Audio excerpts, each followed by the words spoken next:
to week 2 out of 50. It's 53 goddesses, but we're going to pack this into 52 weeks to our divine feminine devotion. If you're new to my channel, welcome, my love. Any information you need about myself or this space will be down in the description box. I did an intro in the beginning of last week's video. I just remembered I'm going to go in and edit that so that the intro video is there. Excuse the kiddos in the background, please. Okay, that explains that explains our deck and the material that we're using and the purpose and our mission. So let me shuffle this deck. I probably should have took the card that we had last week out so that we don't get it again. But Spirit, what message do you want me to deliver to my feminine bodies for this week? Okay. Feminine energy. Okay. All right. So we have Yeshi. Hold on. We have Yeshi Sogayao. And she is the Lady of the Lotus Born. And we will get into her affirmation after we get the message. Now, I did want to pull up my numerology. It's actually on my computer, so hold on a second. So I can pull this up.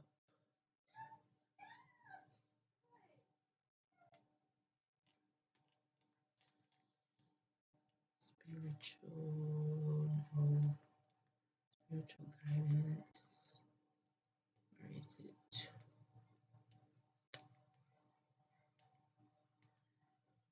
Chakra stuff. I actually have it on a form. On a paper that I printed out. Is this it?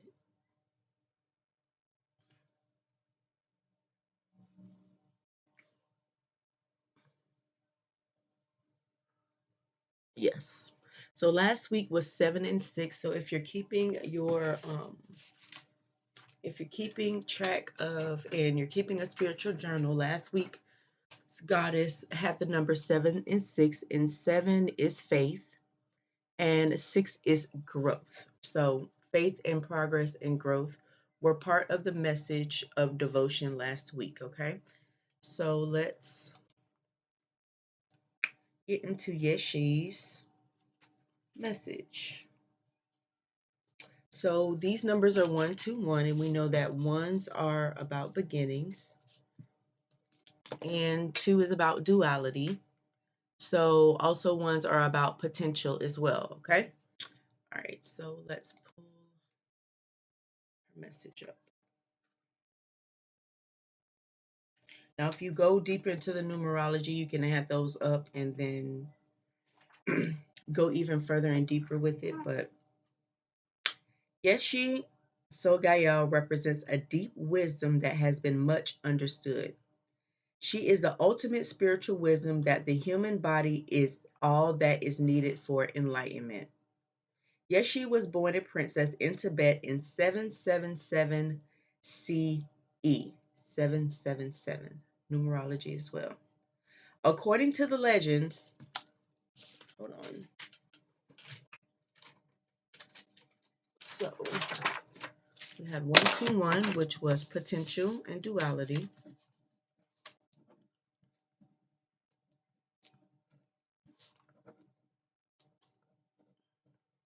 Okay. I want to make slideshows. And 777, okay? According to legends, she was born in the same way as the Buddha. A mantra resounded and her mother gave birth to Yeshi painlessly. Her name means Wisdom Lake Queen because at the moment of her birth, a nearby lake doubled in size, symbolizing her tremendous wisdom, her waters of enlightenment. From a young age, Yeshi only wanted to practice the Dharma instead of getting married. But the emperor of Tibet gave her to Padashambhava, who traveled to Tibet from India to spread the Buddha's teachings. He became her main consort and husband, and together they founded their own lineages of Buddhist teachings. She spent many years isolated in meditation and accomplished several cycles of tantric spiritual practices. She received esoteric initiations and became known as a fully enlightened Buddha in the form of an ordinary woman. She is also considered to be an incarnation of Vajrayogini. We're going to get to her, okay? And her husband predicted that she would reincarnate as the legendary Tibetan Buddhist tantric teacher and yogini Mashig Labdron. Okay, so let's get into the message of this card. So first, I want to speak because I'm on the other podcast that are part of this is spiritual awakening for women. The fear is mainly rooted in isolation, in that the Virgo card in tarot represents spiritual solitude, right? And in that spiritual solitude, it's about doing, yes, your shadow work, but also balancing your chakras, meditation, and all of those things, right? It's about you. So there shouldn't be a fear in you hearing it's time to separate yourself, it's time to go into your spiritual solitude. Don't look at it as being alone, look at it as spiritual solitude, okay? I'm sorry, y'all. So it can be it can be so easy to forget that everything we touch, everything we say, and everything we do is not separate from the divine. Yes, she embodied one of the most potential spiritual truths. The female body is an asset to enlightenment, not a hindrance. The body is a vehicle to free us from the idea that there is any limitations to reality. Tantra, which weaves together the sacred and the mundane to reveal the spiritual nature of all things, allowed Yeshi to realize that she was both an ordinary woman and an incarnation of the Buddha. We are both human and divine. We are both mortal body and an internal essence, which is your spirit, that continues on. The body too often can be a scapegoat for us for so much, because this is important. The body too often can be the scapegoat for so much hate, distrust, and violence. The body holds infinite wisdom, pleasure, and possibilities. I'm going to read that again, that whole sentence, okay? Because that's the most important part. We are both human and divine. We are both a mortal body and an internal essence that continues on. The body too often can be the scapegoat for so much hate, distrust, and violence. The body holds infinite wisdom, pleasures, and possibilities. This is the moment to see your gorgeous body as a tremendous gift it is. It is the moment to realize that there is no greater intoxication than just being fully in your body from head to toe. Yeshi is the call to remember the holiness of your flesh, the deep wisdom your body contains, and the temple you walk around in every day. It is the beginning of the year. I bought my mom a juicer for Christmas because I do a detox. Start low, 3 days. I'm going to do 3 days because it's been a while since I did it. And you can either do all juice or you can juice fruits and juice vegetables so that you can detox and cleanse your body because your body is a temple, right? And what you put in comes out. So if you're putting in harmful things, that's what's going to come out, right? Okay.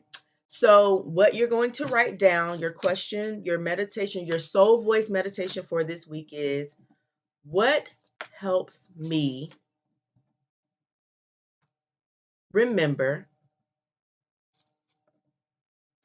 that my body is sacred? And understanding that your body is sacred would not, you wouldn't second guess you needing that spiritual solitude, and you needing to detox, and you needing to purge, and detoxing and purging people as well as what you consume, because you consume energy, right, from those around you. Okay. So we also consume the energy of those around us and our environment as well. Okay. So again, that question is, what helps me remember that my body is sacred? That's your devotion for this week. And we're going to do our affirmation and wrap up this video. Okay, my loves? All right. So we're going to separate her. I'm going to find the card we had last week and put them on the bottom of the book. That way they're separated. Okay. Let's get into our intention. And it was Pravati. I know who we had last week.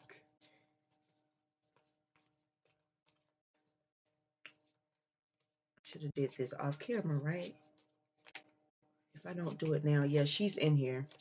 The Buddha, that the female Buddha, the female deity of Buddha that was mentioned in this story. Her part is in this deck, I remember. All right, so, and I just put it on the bottom. Hers affirmation and intention, we set intentions, we set in positive intentions, is embodiment is the deepest bliss. My body was made for enlightenment. Embodiment is the deepest bliss. My body was made for enlightenment. Embodiment is the deepest bliss. My body was made for enlightenment. What I want to do really quick before I wrap up this video is let's look up the definition of embodiment. Oh, it's already